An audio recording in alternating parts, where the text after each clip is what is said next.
दिल्ली के पूर्व मुख्यमंत्री अरविंद केजरीवाल ने राष्ट्रीय स्वयंसेवक संघ प्रमुख मोहन भागवत को लेटर लिखकर 5 सवाल पूछे हैं।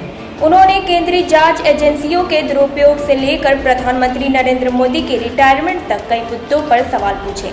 केजरीवाल ने लिखा कि वे देश के मौजूदा हालत से बहुत चिंतित हैं और भाजपा सरकार की नीतियों को देश के लिए हानिकारक मानते हैं।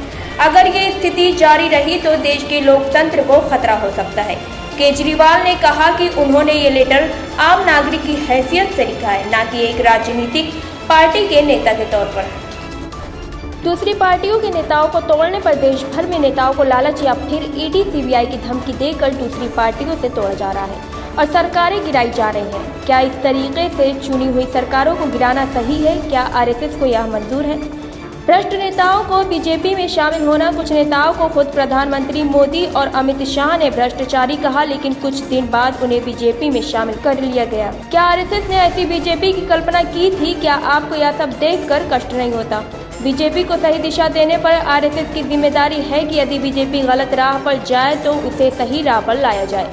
क्या आपने कभी पीएम मोदी को गलत कामों को रोकने की कोशिश की है? आरएसएस और बीजेपी के संबंध पर जेपी नड्डा ने लोकसभा चुनाव के दौरान कहा कि अब बीजेपी को आरएसएस की जरूरत नहीं है।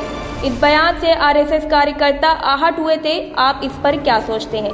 बीजेपी के 75 साल के रिटायरमेंट कानून पर 75 साल की उम्र के बाद बीजेपी नेताओं को रिटायर करने का कानून बना था, जिसके तहत आदवाणी जी और मुरली मनोहर जोशी जी जैसे नेताओं को रिटायर किया गया। क्या इस कानून का पालन हो रहा है और क्या इसे पीएम मोदी पर भी लागू होना चाहिए? केजरीवाल ने उम्मीद जताई कि मोहन भागवत इन सवालों के जवाब देंगे और देश को इन मुद्दों पर उनकी राय जानने का मौका मिलेगा। केजरीवाल ने यही 5 सवाल 22 सितंबर को दिल्ली के जंतर मंतर पर जनसभा के दौरान पूछे थे।